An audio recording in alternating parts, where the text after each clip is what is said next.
Right, welcome back guys. I ran into a big issue.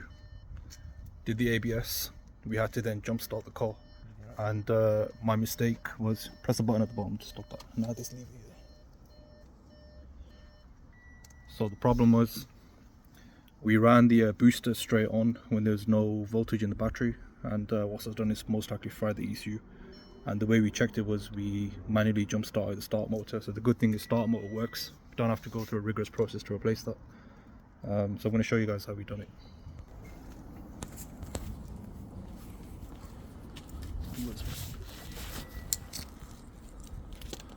So all we've done is built a relay bridge. This will go into the relay for the starter and the other end on the battery V post. So switch the ignition off.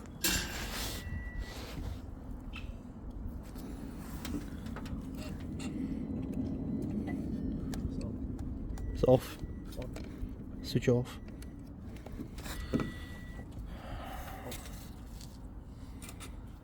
Okay, as you can see, obviously there's minimum fuel being run through the system, so it will momentarily start. But obviously, relay bridge there, jump start post there. So to eliminate the fact that the starter does work, we're going to manually start it. So even without the ignition's off, right? Yeah. So you'll hear it. Bro? No, leave it off.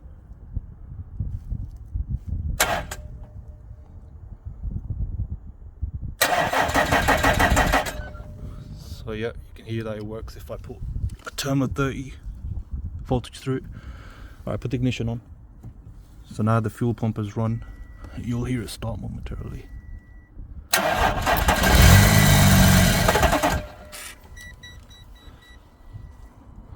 Okay, ECU's fucked.